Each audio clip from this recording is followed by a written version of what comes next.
The advocate I will be refuting today is Sandra Davis on her claim. The current design of the death penalty is ineffective and unsuccessful for the state of California. Her secondary points are as follows. 1, the irregular utilization of the death penalty has deemed it unproductive, and 2, the cost associated with the death penalty has become a burden for the state of California's economy. I will refute each of her secondary points through 1. The rate of executions is insufficient to measure efficiency, and 2, the cost of the death penalty is justified. On to my first point. The rate of executions is insufficient to measure efficiency. The advocate overlooks the other benefits execution offers. That makes it an efficient system. The advocate primarily attacks the slow rate of executions. However, according to Dr. David Muhassan, who is an expert for criminal justice programs for the Heritage Foundation, the death penalty is a strong deterrent for crime, which is a reason why the death penalty is efficient. Now,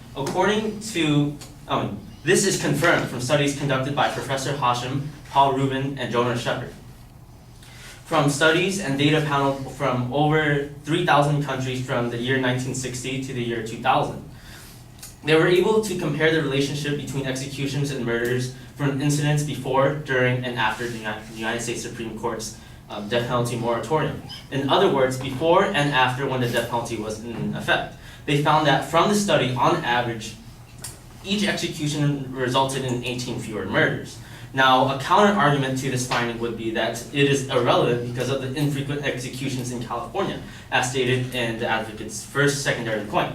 However, the death penalty system in California is not entirely at fault for this, because it is currently a federal issue and not an issue with the death penalty system. The advocate failed to elaborate on the infrequencies of executions, which are explained through court and federal cases. A recent obstacle for the death penalty occurred in 2006.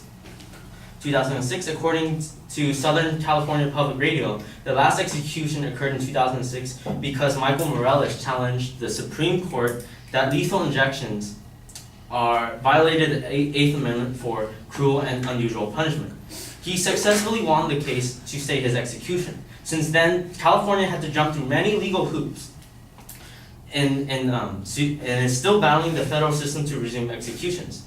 Now, according to ABC, the reason why these court cases are being dragged out is because they are lucrative to law firms. Therefore, the infrequencies of executions do not equate to a failure of a system, but is a resultant from court case battles and exploitations from law firms.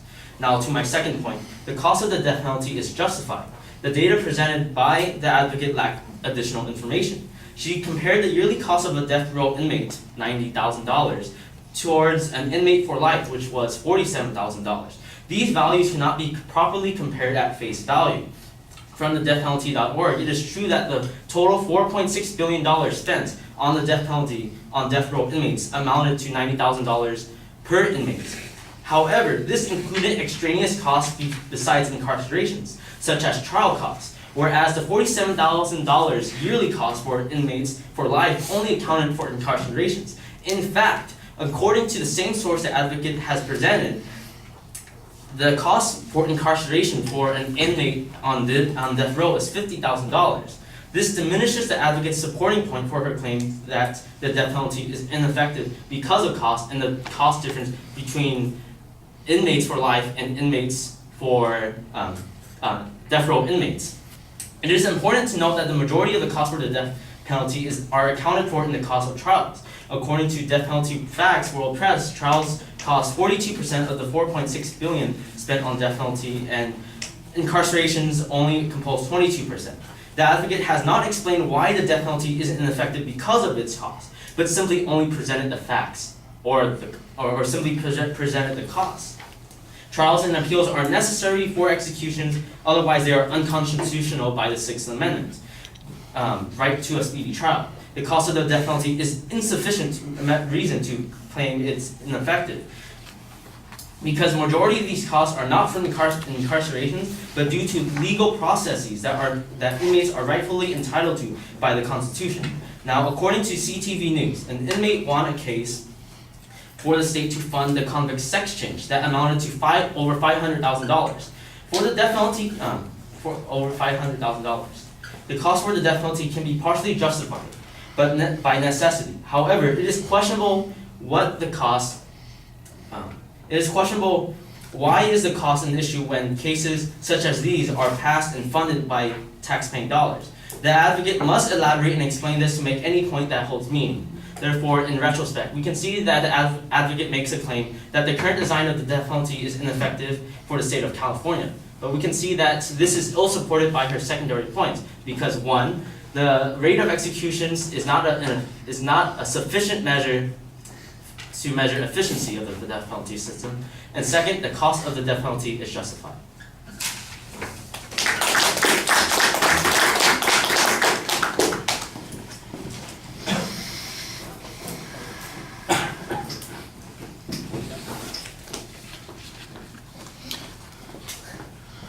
All right, structural issues are fine. I think that you basically argue a premise pretty effectively on the first point that there is a benefit here, and you argue the deterrent benefit.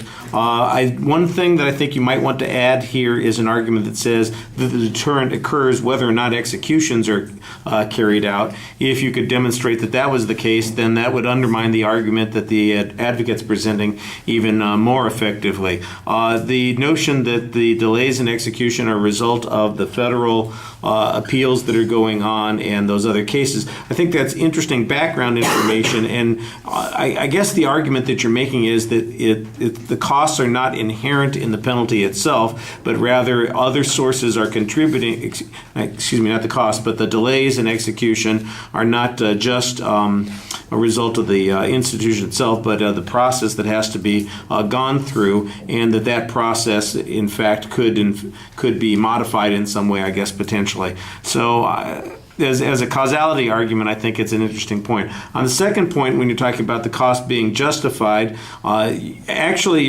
most of your point simply diminishes the difference in the cost that the advocate's talking about and the cost that you're talking about. So I'm not sure that automatically justifies it. You do a good job diminishing that argument by suggesting that it is not substantially different in terms of total costs compared, $40,000 versus $50,000 a year, and you do an excellent job in explaining why the costs are primarily associated with trials. I do think you go over that point 3 or 4 times, and you could probably make it clear the one time, and that would be sufficient. Once again, I think the cost issue needs to be put in the context of the first argument. If there's any way to demonstrate that there are reduced costs because of the deterrent effect, for instance, then if the first point is true, there's probably also reduced costs of the death penalty on the second point. And I think that you also kind of put it in context, showing how we are spending money on a variety of other things in the prison system that don't seem to be all that particularly important. So worrying about the $10,000 difference between a lifer and somebody who's on death row seems less substantial when we're spending $500,000 getting some guy in prison a sex change operation. All right, thank you.